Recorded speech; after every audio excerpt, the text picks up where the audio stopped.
Well, good morning, good afternoon, good evening to all of our friends around the world. And welcome to the first Wednesday where we do our show, What Keeps You Up at Night. And I'm really excited today to bring on a co host, Carla Virola. I've known Carla for many years, and she's a good friend. She's a technologist, she gets it. And I've asked her to join us to bring a little extra quality and flavor to the show. Carla, welcome. Hi, everyone, and thank you so much, Norm, for asking me to join you. I know this is an exciting new chapter of your live stream, What Keeps You Up at Night, and it's so interesting the times we're in. This is such a timely topic, and I'm looking forward to making our mark in the cybersec community with this wonderful new show. So, Yep. thank you Thank for you. having me. It's great to have you with us. It really is. I'm looking forward to many, many months and years to come as we begin to build the show out. So it's Absolutely. really good. Oh, we have audience members saying hello. Yes, we do. Yeah, that's Karen. Karen, welcome. Thank you for the comment. Yes. Well, I'd like to just kind of kick it off by saying we have an exciting guest coming on today. Of course, Norm, you and he have a wonderful background and experience together. I'd love to welcome at this time to the podcast a very exciting and interesting guest we're gonna kind of pick his brain over this hour. And essentially, Carlos Recalde has 40 years of cyber resilience. He goes back to a time, he just mentioned this to us, which I thought was very interesting, when television signals were not scrambled. So I'd like to welcome at this time President and CEO of Sheltered Harbor, an organization built to protect U.S. consumer financial accounts. Welcome, Carlos. Join the club here as we kick it off. Thank you so much for joining us. Well, thank you, Carla. Appreciate being invited to this austere group, and look forward to our conversation. Yeah, how are you? How you been? Good. Busy as always. The world never stops becoming dangerous, so I foresee like challenges, and they keep coming. Right, and I do want to share one tidbit that I've known Carlos, wow, for close to 30 years. Because back in 1994, when I built my first website, Carlos was hosting it. So that's how we met, and we've stayed friends and have done some things together over the years. Now he's gone on to really an important area. I mean, an exceptionally important area when we look at cyber resilience and the importance of it as it relates to financial institutions around the world. So I'm going to be quiet. Carlos, you want to opine on that for a little bit? Sure. We spend, I don't know how many hundreds of billions of dollars in cybersecurity, and I've been involved in a lot of that for a long time. But one of the things that we have, I think, just started to wake up to is the reality that beyond cybersecurity, we have to start thinking about cyber resilience. We can't be perfect. We know this. The whole world knows it. There have been, at this point, countless incidents of imperfection from the cybersecurity professionals. And that's not a knock on us. It's just reality. Somebody is always going to find the 0 day in some form. There are folks who are out to get us. And so some financial services, by definition, somebody's always going to be robbing the banks because that's where the money is. We're used to this. And banks get robbed and we lose money, and we're kind of used to that too, but we minimize it. But, we have all kinds of forms of resilience and preparedness for all kinds of issues, disasters, hurricanes, fires, floods, and so forth. Most institutions of any maturity have good business continuity disaster recovery plans. And in financial services, in fact, we're required to have extensive, excellent business continuity disaster recovery plans. So why am I dealing with cyber resilience, in financial services? The simple answer is because the industry woke up and realized a scenario for which we don't have a good answer. I'm going to go back 2015. Many of us will recognize that this little thing happened to Sony Pictures that turns out to have been created by the North Koreans. And those who've been around for a while also recognize it took them almost a full month to get their systems back to operations. In fact, for 27 days, they had no operating plan. And fortunately for them, they survived it. They took a hit on their financials. Teenage players couldn't play with their friends across the globe. But other than that, some films were distributed a little bit late. The impact on society was, in the past, not that big a deal. However, in the financial sector, we run, as a matter of course, a series of exercises multiple times a year. We call the Hamilton exercises. They're typically hosted by the Department of Treasury. All of the regulators, the ABCs of regulators are there. A mass collection of the industry that represents everything, small, medium, large, complex, simple, come into a room where a scenario gets postulated, and we think about how would we react to that. And up until that point in 2015, most of those exercises were around financial stresses. And then this exercise was different. And it was different, and people were told, bring your CISO to this one, because we want to talk about what would happen if Sony Pictures was the bank of X, credit union Y, brokerage company Z, whatever. How would we have dealt with that? Because none of us believes a bank can be out of operations for 27 days and not have materially significant impacts. And I'm not going to get into all of that. Most of you can figure it out. They're all interconnected. We all transact. None of us ask who's your bank when we transfer money. We just pay, send invoices. It flows like it's supposed to. What if an institution got knocked out? The impact could be significant. And the industry woke up to that one saying, okay, first off, there was the traditional dialogue where we were saying, it can't happen to us. We're too prepared. We're the best. And stop that conversation with, all right, well, what if it didn't happen to me? What if it happened to that guy across the street, or that bank down, the road? The impact is still really serious. Customers might start ranking runs on banks because confidence in the system would go. So that exercise created a scenario where the industry recognized we have a problem for which we don't have an answer, and for which it's not practical to ask each institution to build their own answer. It's not going to work. We have to trust that an institution has an answer and that we can actually support them. The concept was, okay, what happens in that scenario? Well, the institution is perfectly viable as an institution up until a few seconds ago. The employees are still around. The buildings are still around. They just don't have operational capability. So what if we just give them operational support and help them stand back on their feet? So the concept of mutual aid was built into, okay, let's figure this out. Sheltered Harbor was born from that. We're a public-private founded, if you will, initiative, but actually we're funded by the private side. Banks, brokers, credit unions of all sizes and shapes pay an annual fee for Sheltered Harbor as a nonprofit, very small institution, to figure out how do we maintain public confidence. That's our mission, maintain public confidence for that scenario. Long story short here, this is 2022. We've been around for a while. We figured it out. And we figured out that the answer is actually fairly simple. Number one, we knew when we started that if we don't know who those customers are and what their balances were, game over. We're all in trouble. So there better be a copy of what we define as critical account data right from the beginning. It better exist or game over. Even the regulators can't do anything. When a bank is having trouble, the answer is worst case. The FDIC steps in and they'll insure you. They'll actually cut you a check for your deposit, for your balance up to $250,000 per account.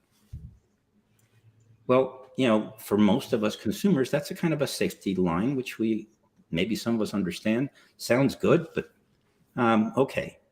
Well, guess what? In the scenario we're painting here, the FDIC cannot help. They don't know who to help. They don't know how much to help. And the same is true for the rest of the alphabet soup of regulators. So this was truly a case where the entire industry recognized we can't have this problem. We better have an answer to it. Protect the data. So the first part of our solution is make sure that data, critical account data, every single night, the institutions that are Sheltered Harbor participants pull that data in a standard form, Sheltered Harbor defined standard form, compress it, encrypt it, store it away in a Sheltered Harbor vault. And Sheltered Harbor has defined the characteristics of that vault, which at this point, pretty well understood across the world.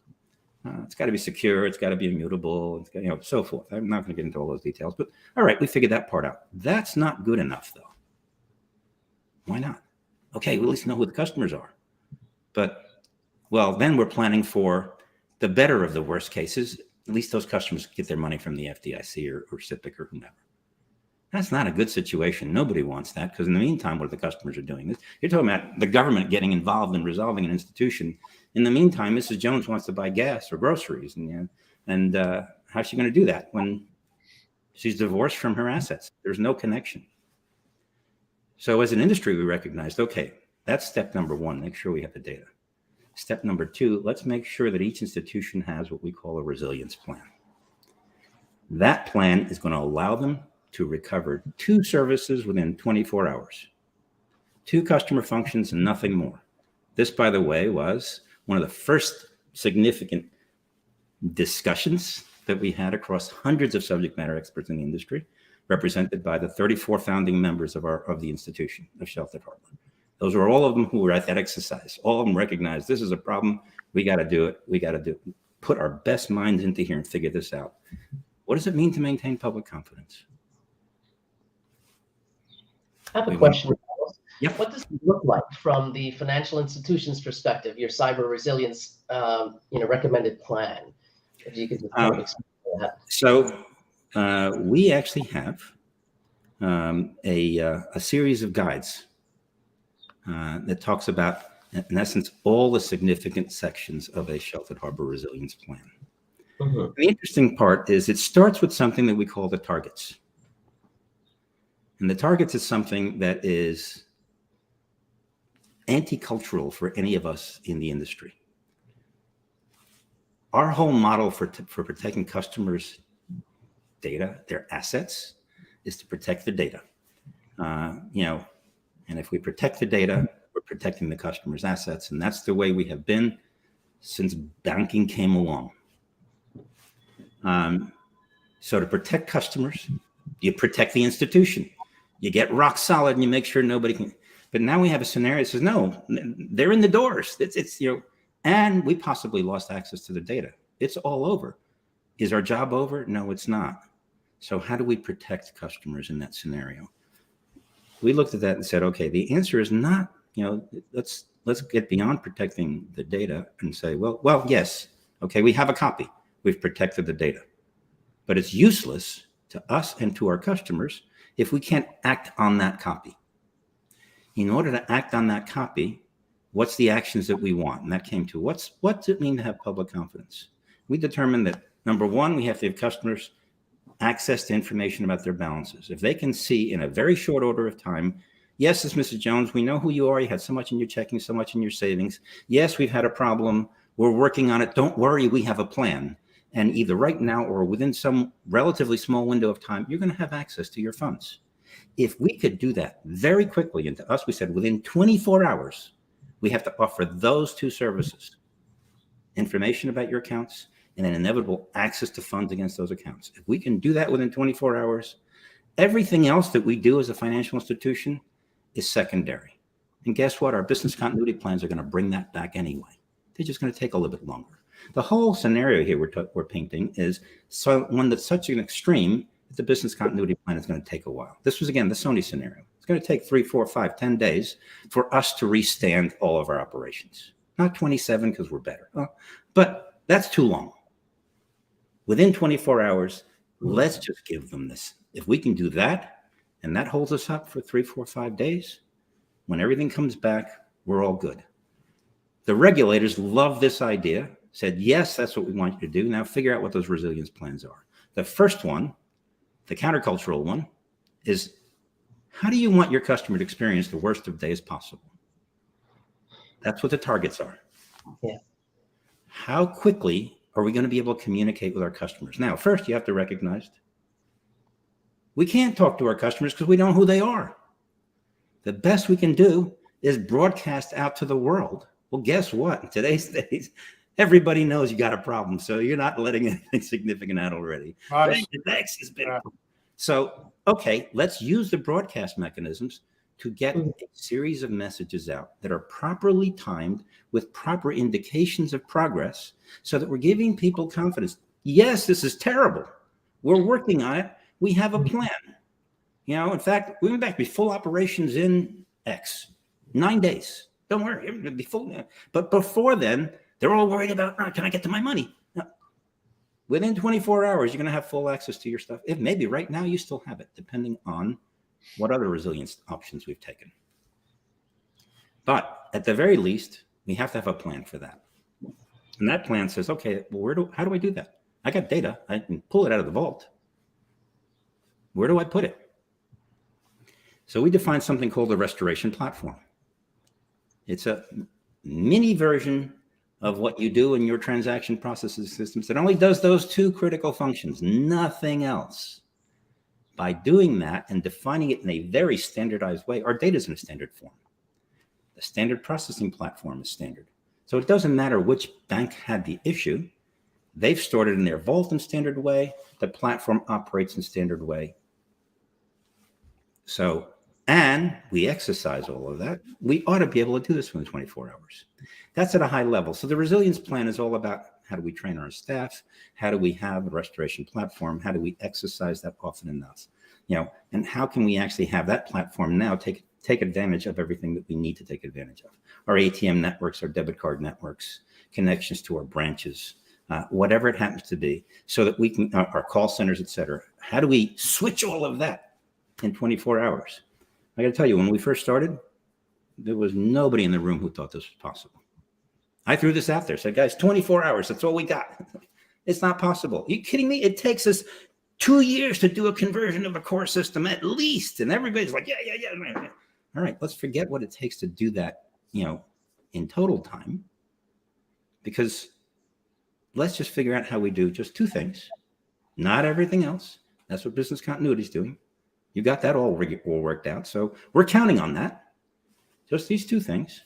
And guess what? We figured out how to do it. So our resilience plans look at all kinds of sections about the process. How you communicate with your customers, how you're educating your staff, how are you keeping yourself funded overnight? We're a bank. Banks get funding overnight for their cash requirements, for their loan coverages and so forth.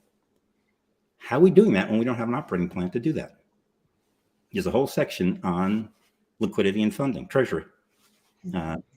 Figure out how to do this. In some cases, we're going back to pencil and paper. We have copies of GL that we're offering out to our, lenders to continue to get funded. Obviously there's a test plan associated with all of this. There's how do I transfer my data? By the way, one of the hardest things that people didn't recognize is who makes this decision that this is a sheltered harbor event? And how quickly do you make it? Because our natural tendency, the business continuity plan went into effect as soon as we operate. We lost all operations. That's naturally, business continuity plan's already in effect. The only reason you're going to declare a sheltered harbor event is because you've determined this one is so deep, it's going to take us so long to recover. We need to go to plan Z. Okay, that little piece is going to help us keep our customers going. Who makes that decision? When do they make that decision? How do they make that decision? And if you're figuring out the day of, it's over already. You figure all that stuff out ahead of time. You have a new operating plan that's basically supporting your transactions for your customers. How's it feeding the ATM network, your balance information, your debit card network, your balance information? That's a transition, operational transition that has to happen. And oh, by the way, most people will tell you, you're going to change your debit card processor. You're talking about a many months, maybe multi-year effort, depending on the size of the institution. They're saying, no, you're going to make that happen overnight. Well, the only reason you can make that happen overnight is you did all of that many-year, multi-month effort in part of your resilience plan. All the contracts you need to have, they're already done. So you have an agreement that says on this condition, you're going to flip the switch. And we learned that, in fact, it takes the actual transition of network transfer. Really boils down to just an overnight flip. So these are things that we learned as part of resilience planning. And we're talking about at cyber here. This is all caused by most likely a cyber event. Yeah. So I have a question. Obviously, the FDIC must be ecstatic about these plans and what you put together. But also, isn't it true that after, I don't know how many days or hours, if a bank does not, if a financial institution does not come up, they can lose their charter? So, look, the reality is this is an extreme scenario. Unfortunately, we've never had to deal with it. And there's a lot of concern, even that 24 hours is too long, because the world is instantaneous nowadays. The world knows the problem instantaneously. And there are too many critics and skeptics out there.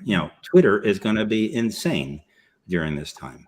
It becomes a question of, you better have a good plan to communicate and to keep the confidence when it appears you're not doing anything, because it's going to take hours for decisions to be made, for data to be transferred, decrypted, and loaded onto an operating platform. Don't kid yourself. This is not something that you're going to suddenly in 10 minutes or an hour be able to communicate with every one of your customers directly. So that communication plan is something that is critical in those first few hours, because it's the only thing you've got to hope to maintain public confidence. But you only have that if you have a full plan. If you don't have a full plan, then you're just throwing a bunch of BS out, and guess what? The world will recognize it very quickly. More importantly, to your point, Norm, the regulators will. We reran that exercise. The exercise that was run in 2015, we reran it in 2018, once we had figured out the general approach. We were still working through a lot of the details of the general approach. We had all the regulators in the room. We walked them through this. A lot of the stuff was still just, okay, this is the idea we have. We're gonna work through the details, but this is the idea. And the interesting thing about it was when we finished that, and everybody was happy, FDIC and others, I resolved that, okay, this is looking good. We're getting the nod from the regulators that we're doing the right things. This is great. But I'm not sure that's good enough. So I took the opportunity at that point to call each one of them out individually and ask them, if this scenario came and the institution had a plan and they were operating against it, at what point would you feel like you have to step in and resolve the institution? First one I asked was OCC, in fact. She was great, a very complete but concise answer. Bottom line, she said, if they have a plan and they're operating to it, and we've seen the plan, and they're communicating with us, which is part of the plan, because there's a whole thing, which regulator you're communicating to, how often, is part of the plan. In that scenario, the last thing we want to do is step in. The best thing that could happen is the institution resolves this for themselves with the help of the industry. That's what we want. We don't want to step in. I went down the line, FDIC, and basically reiterated the same thing that she said, and so on down the line. SEC, the regulators were unanimous. An institution having a shelter harbor approach and a resilience plan, if they're operating against it, we're keeping our hands off. We're perfectly happy to see this happen. If, on the other hand, they have no plan, we'll have no choice. If the data exists, we'll have no choice but to step in. Institutions, we've had a lot of institutions join Sheltered Harbor, go vault their data, and then off away they go. They think they're happy because they got the job done. We have to wake them up and say, hey, not quite. All you've done is help the regulators so far. Anyway, I got deeper into the Sheltered Harbor answer than I wanted to answer your question, Carla. But this is something we've been spending. I've been spending years with the industry subject matter experts in figuring out. And along the way, we've had a lot of good use of technology and cyber itself. The encryption, for example, I have the who's who of deep cyber architects from the industry who help us make sure that we are properly not only secure, but can validate and check it without having to see the actual private data inside. So I'm just curious again. I come at this from a semi-lay person because I have many years in technology, but I'm not an engineer per se. So I'm kind of coming at it from the man on the street or the gal on the street. So my question is Sheltered Harbor a last resort, or is it part of the contingency plan? Like, what percentage of financial institutions have your plan in place, your cyber resilience? And you said it's Z option. Is it part of, I'm just curious. Yeah. So there's a few questions in there. First off, as percentages, Sheltered Harbor participants today support more than 70% of the U.S. deposit accounts, and almost the same amount, just about 70% of the U.S. retail brokerage accounts. So that's banks, brokers, credit unions. And that sounds good, but I didn't actually answer your question. You asked what percentage of the institutions, and I gave you what percentage of the accounts. And there's a reason for that. The U.S. is a massive market. There's nothing else like it on the planet. We have over 10,000 financial institutions in this country. There is not, not another country that has anything close to what we have in this sense, and it's strange in that sense. But so if I look at percentage of institutions, I'm down here. But we have taken the approach that one, we want to get the biggest first because they move the needle in terms of accounts protected. My job is get 100% of the accounts protected. This podcast, what keeps you up at night? What keeps me up at night is one day a bank is going to get hit. And a really bad situation is they don't have a resilience plan. In my situation, an even worse situation is there are Sheltered Harbor participants as well, because that will kill my brand instantly. And I talk about it as if it's my brand. This is an industry initiative. It's a not-for-profit. I don't own any of it at all, but it is something that clearly I care about for good reason. I want everybody's account protected. So in our participant base today, we have a large mix of small, medium, and large. The global banks, they're in. That gives us a large portion of that 70%, by the way. We got super regionals, we got medium-sized banks, we got tiny credit unions and community banks. The Sheltered Harbor solution, a critical part of everything we've done in our approach to resilience, was it has to be able to fit everybody, or it's off the table for us. This isn't something that's just for the guys who can spend billions of dollars and they could build this. That's good. No, that's not good enough.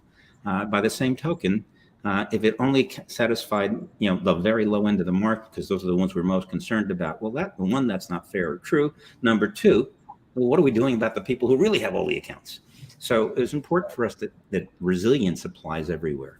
Now, something else has come out of this.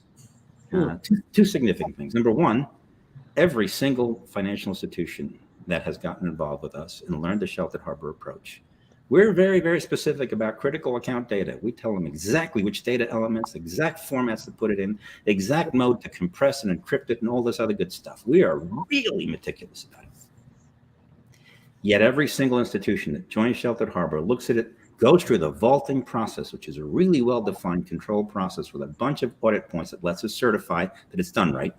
When they go through that, they start building it for the critical account purposes. Inevitably, the phone rings. Hey, Carlos, this happened literally within 6 weeks after we put the initial spec out. Our guys are looking at this. Can we put other stuff in the vault? Our answer was put whatever you want in the vault, as long as you put in critical account data. That's what we care about at Sheltered Harbor. But why? We have a well-defined control process to vault data. Anything you think is important, we'll absolutely get into that proper vault, and absolutely be exactly what you want it to be because of the process and all the controls associated with it. So that caused all kinds of interesting things. I get calls from across the globe who want Sheltered Harbor certification. They don't even know what it is. I actually got one from a trucking company in South Africa a couple of summers ago. My boss asked me to check into how do we get Sheltered Harbor certified. And I could hear he's a different accent. Well, actually, we're focused on the U.S. And he tells me the name of the company. I'm like, something logistics. What do you do? He said, we're a trucking company. We don't apply. However, the process has become recognized. Everybody knows, particularly for ransomware. You look at CIS's first step. If you haven't protected your data, you're in deep trouble. The only standard on the planet for how you properly protect data happens to be Sheltered Harbor. Now, is that fortuitous? Yeah, but that's what we were put in here to do. It was the first thing we knew we had to do. Yeah. The other thing that came was resilience plans. We came after resilience plans with just two very, very critical functions. And people have learned to take that whole outline of our resilience plans and all those thought processes and apply them to every other business function you want, and you can build a very significant resilience plan. We've thrown off some extra value in the process, but our critical concern is make sure the customer accounts are safe. Yeah. Norm, did you have a question? Sounded like you wanted to ask a question. What happens, we know that there have been situations where somebody gets into an environment, financial environment, or whatever environment, could be any kind of company, and they're in there for a month, right? And it's very quiet, nobody knows about it. And then maybe a tripwire after so many months or so many weeks, I should say, picks it up or whatever. How do you manage that process, Carlos? I mean, if they're in there and they're doing bad things over a period of time, how do you get back to normal? That's a whole different scenario, and Sheltered Harbor was not designed specifically for that. And let me make a distinction. Sheltered Harbor has all kinds of controls into what data gets into that vault, including ensuring that the data you're putting in that vault is valid, legit. So before it even goes into the vault, we have a bunch of checks to make sure that that's really it. So on the worst day, you don't want to discover this problem. You don't want to hear it after the fact. You want to know it before that. So in that sense, Sheltered Harbor is attempting to preview to make sure that we don't have that going on. Additionally, if there is malware itself injected into the systems, malware can't get into the vaults because our standards around that process effectively negate it. The data standards themselves they're basically very contextualized, very specific data elements, and they're tested as part of the validation process. So you can't just wind up with some random binary in there.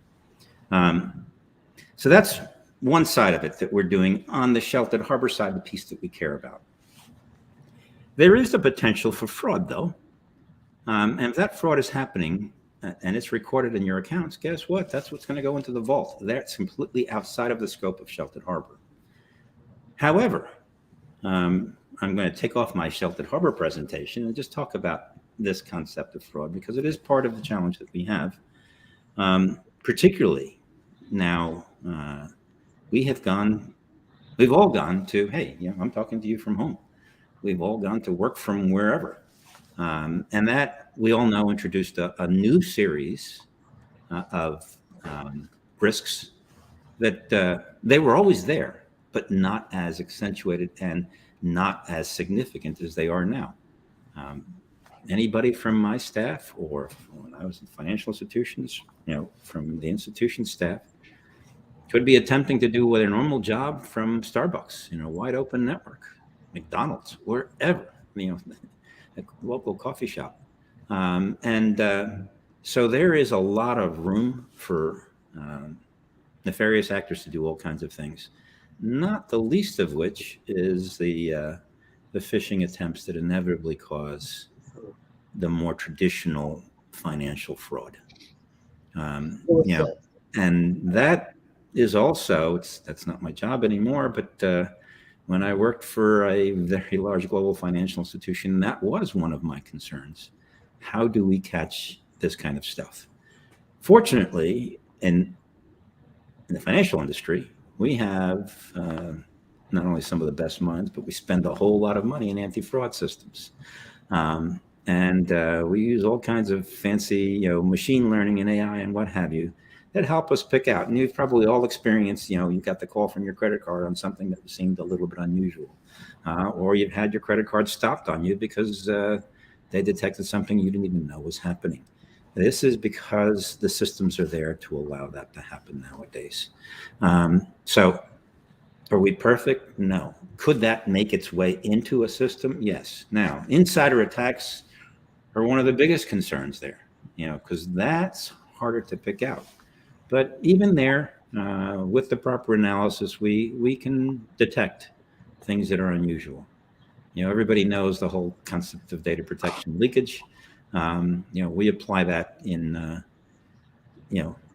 extensive ways in financial services.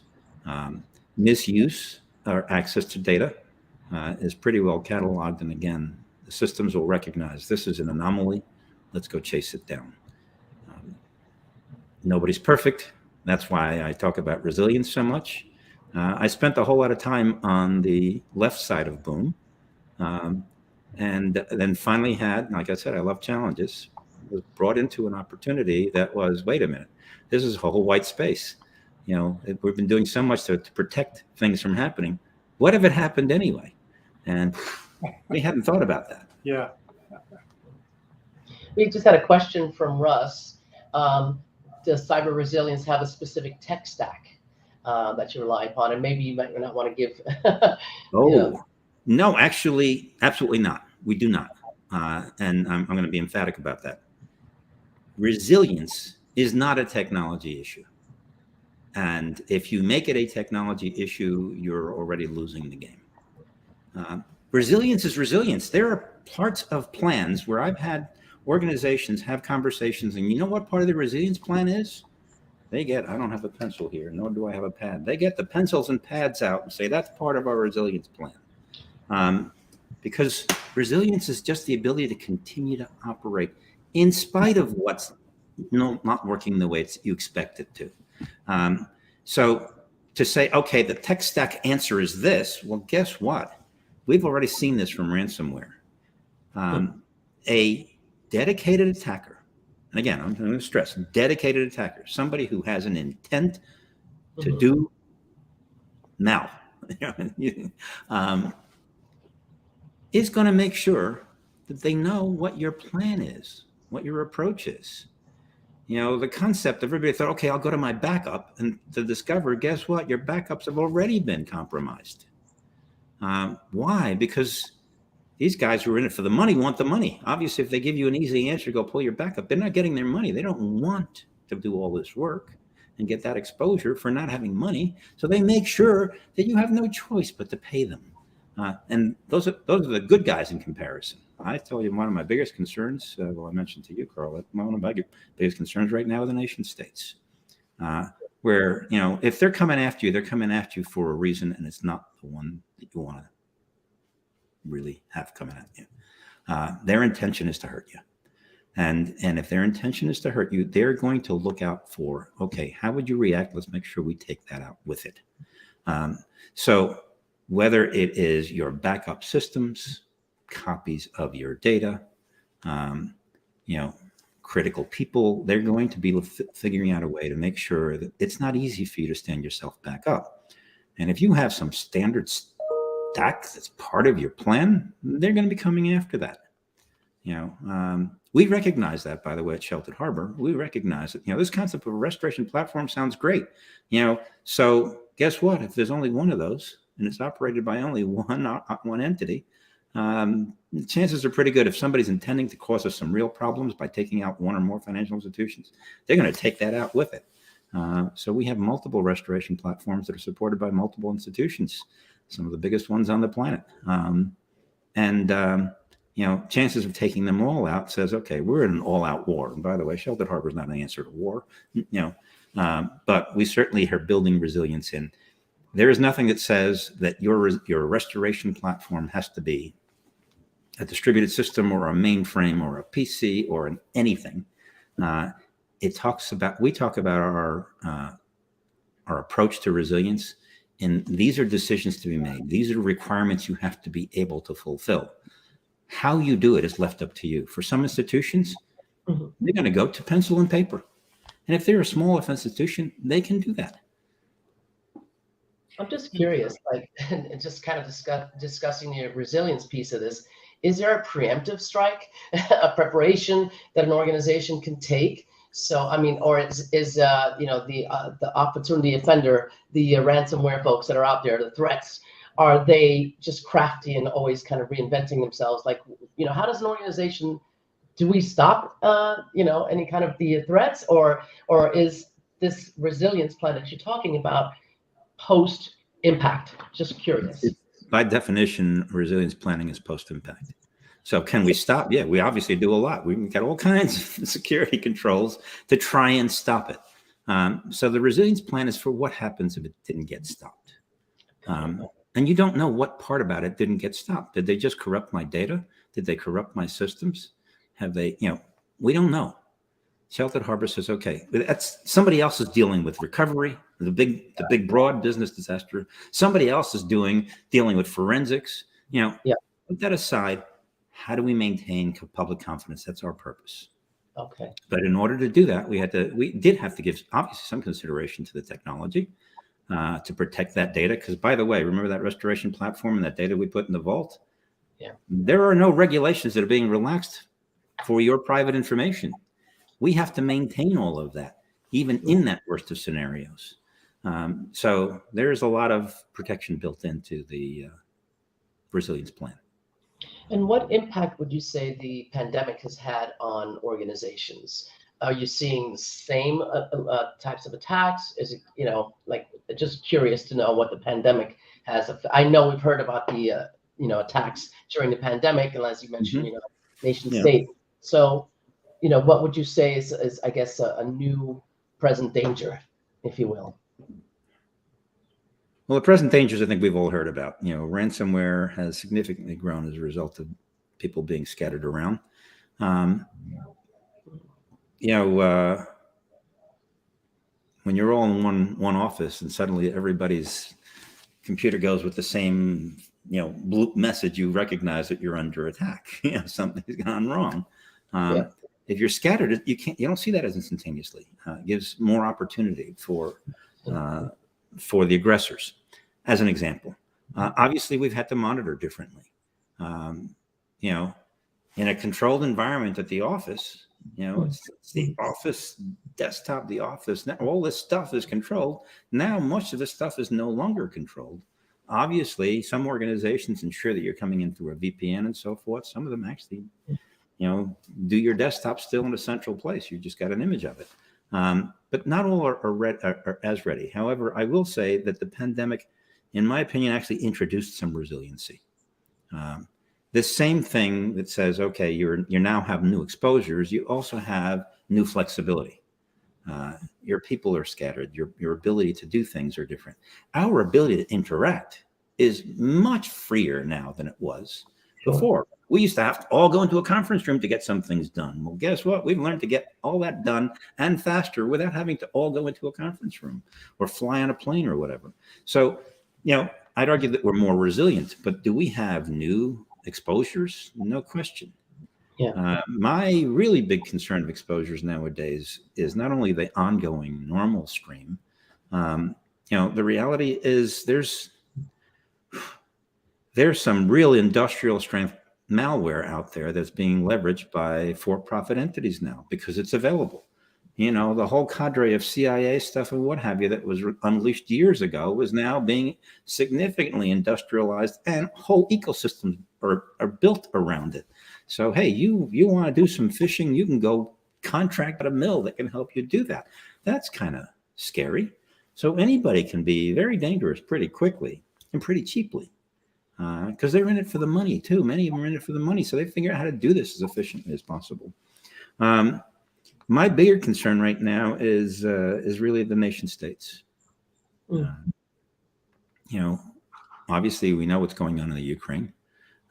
We know that cyber warfare has been in effect there, and some of it has leaked out. Now look, the Russians have gotten smarter. Nowadays they got it pretty contained. But we all know not that long ago, NotPetya leaked out, and it was, an intention, unintended consequence of not having contained it. But the reality is not only have they gotten smarter about containing it, they've gotten smarter about what works and how to hide it. We've gotten good about looking for this stuff, but you can't be perfect. So are the risks there? Yes. The concern is the nation states are going to do it. And if they do it in a truly targeted way, an individual entity has a hard time, always winning at that game. You're going to miss some. They're going to get in. So resilience is critical. Great.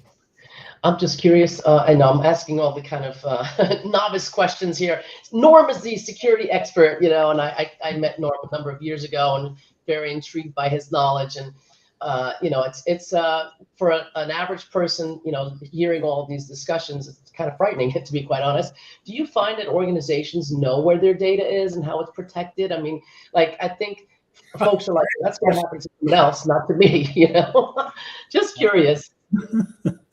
I almost want to hear Norm's answer because he cracked up in a hurry about that. I think the simple answer is any institution organization that thinks they know where all their data is needs to look closer. Oh, absolutely. Okay. I'm sorry. I didn't mean to laugh, but it brings home. You're right. CMDBs. We don't do enough to really look at our environments and to ensure we understand them and where all of the data exists. It's a scary thought from my perspective. And I'm sure, Carlos, you've experienced that. But I have one question, kind of digressing from what we're just talking about. And that is, you mentioned that you have 70% of the financial institutions that are now aligned with Shelter Harbor. No, I said 70% of the customer accounts are covered. Okay, covered, right. What about the 30% that are not? What percent of the U.S. population do those 30% represent? And how critical is that? I couldn't tell you the percent of population. I'm right now, our metrics are not fine-tuned enough to know is 70% of the accounts representing 70% of the population. It can't be because the population in the U.S. is not 100% financially enabled. We do have some people that are not reliant on the traditional financial system. But based on the general that most of the U.S. is, we're assuming that most of the population is covered.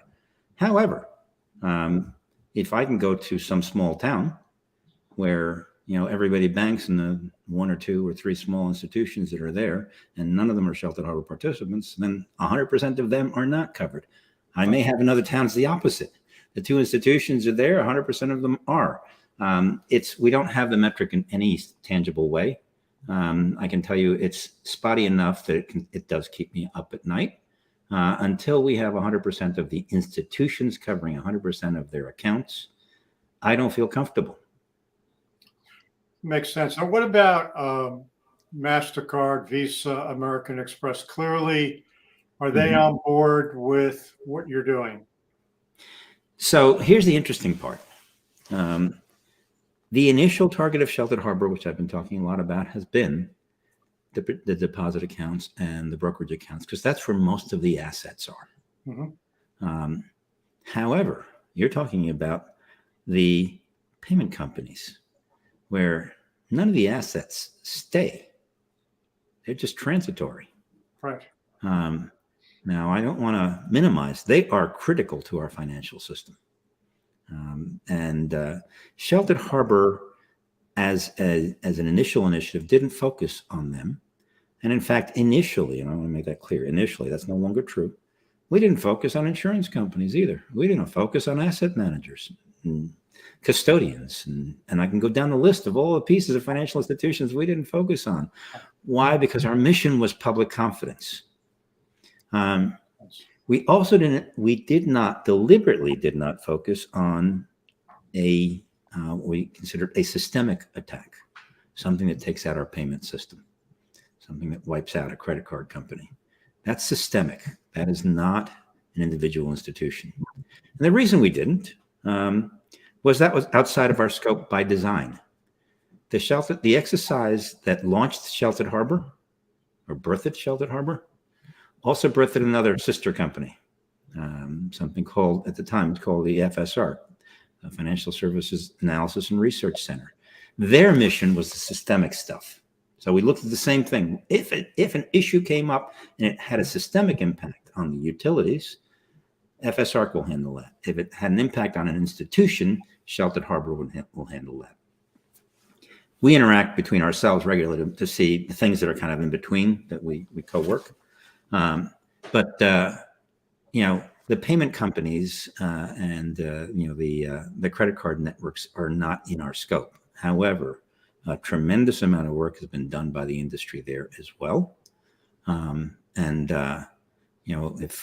we had the time, I'd be happy to get into the little bits of it that I'm clearly aware of, and would introduce you to somebody who's much deeper into what's happening in that space. I will also add that MasterCard, Visa, American Express are keenly aware of Sheltered Harbor and are now looking at how they leverage some of our resilience plans, which are not specific to the data sets. American Express is actually engaging in our resilience planning efforts. The other two we have yet to talk to in more depth. Interesting. What about the international banks? I understand your focus is here in the United States, but I'm sure that many of the banks, in the European Union, as an example, have heard about what you're doing. Mm-hmm. Are they allowed to participate? So Sheltered Harbor was defined by the U.S. financial sector to answer the problem here in the U.S.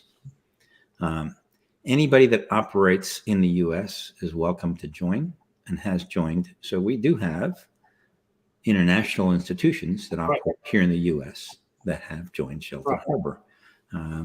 Several of the Canadian banks, several of the significant European banks operate here and are Sheltered Harbor participants. We don't distribute the list of our participants, by the way, so I can't mention names. Understood. But we've also had a tremendous amount of interest from the regulators across the globe. And that makes things interesting because some of them have actually passed regulations in their place to tell their banks to do what Sheltered Harbor is doing in the U.S. And we're not set up to deal with that. So the reason is our approach is very, very U.S. centric. We're reliant on U.S. regulations. There's a bunch of stuff that we built into our process for which we're expecting that they're meeting U.S. regulations. For example, all of the privacy and so forth, the U.S. regulations we point to there. Now, most of that privacy stuff obviously exists someplace else. But in addition to U.S. regulations, our whole data set is defined for the U.S. market. It's very efficient for the U.S. market. I can tell you from practical experience, I would not use this if I was a UK bank. It's completely inefficient for them. They have a better set of data they could use. So, our standard doesn't fit there in that sense. In addition to, of course, we've written in English, so I guess the Brits could use it if they're happy with, stupid American English. But the Dutch would want to have it in Dutch. The Taiwanese want it in Chinese and so on. So it's clearly not written for other entities. And lastly, all of our controls are based around, security controls are all based around the NIST standards. Well, in some countries, they want to use ISO standards or British standards or whatever they might be. So our specs and our guides, which are very, very US-centric, are great as examples. But if you really want to have the same level of protection and certifications at a local level, it has to be localized. So as a result, we focus on operations that operate here in the US. And if they're a global bank, we have quite a few of them that we know are taking what we did here and applying it internally in their local headquarters areas. But they're doing that on their best guesses and their best interpretations, not with any kind of certifications. Got it. Which the regulators want them to get, by the way. So that's a whole different thing. We're coming up on the hour. Carlos, any final thoughts? Carla, questions that you want Carlos to answer? Final thoughts. You definitely speak. Resilience is not something that's unique to the financial industry. I'm not saying anything everybody doesn't know already. So while we as an industry have typically led in everything cyber related, whether it's security or in this case resilience, we've also generally shared a lot of what we offer to our institutions, and brought it up to a level of standards. Sheltered Harbor itself is very focused on the U.S. financial sector, but much of what we've put together, we're seeing many of our partner organizations, some of the consulting organizations, some of the product companies that are actually creating, for example, data vaulting products that meet our requirements, are recognizing, wow, this is helpful for all the other industries, and they're out there leveraging it. So the broader market should have access to much of this stuff, and over time, when we get enough of the U.S. financial sector done, we may broaden our views. So, Cool. Carla, you're going to say something? No, it's just I wanted to thank my friends who joined us today. Donna Cribis, thank you for your comment, and William Antonio Nunez. They were graciously kind of involved in our conversation. I don't know if there's any questions, maybe from the audience we might want to take. I'm not seeing anything here in the comments. Norm, are you seeing anything on your end? No, I'm not. No, I think we're good. As always, I appreciate you coming on the show. Cyber resilience, I think, is the new terms of art, as it relates to where we're going. Because it's not about if we're going to be breached, it's a matter of when and the degree to which that'll happen. What do you think about that? Hopefully it never happens to us. As little kids, we practice fire drills, and hopefully, it never happens to us, but there's a reason why we do that. Well, cyber resilience is the same. Well, I think financial institutions are doing a far better job than other industries in ensuring good security, because they have the most to lose of any company, given outside the government. So they have to be there. And to me, you brought something up with the field being so diversified and people working from home and whatever. To me, a laptop should be a pass-through, and that's it. There should never, ever, from a finance or any other company, should there ever be anything on it. It should always be a scrape coming off of servers, and you have to always use multi-factor authentication, from my perspective. I know you won't disagree with that, Carlos. In a perfect world, that would be nice, but the fact is, we fortunately live in an imperfect world, and it keeps all of us employed. Number one. Number two, for me, it introduces challenges and new ways of thinking about how do we resolve them. Exactly. Well, good. Hey, again, thank you very much, Carlos. I appreciate you coming on the show. Hopefully, we'll get you back. We're thinking about having a panel discussion sometime in the fall. Love to have you join that. Hopefully, we'll get Marshall Heilman, EVP CTO from Mandiant, on the show, and a few other folks that we know. Luke Demboski from Debevoise and Plimpton. Luke is a former Assistant U.S. Attorney General in the cyber risk area. Now practices cyber risk at Debevoise, and a few other folks. So that's the game plan. Always a pleasure. Good to see you. Stay healthy. Stay safe. Thank you for joining us. Very much. Thanks for having me. Very welcome. Great day, everybody. Great discussion. Thank you. Bye-bye. Bye-bye.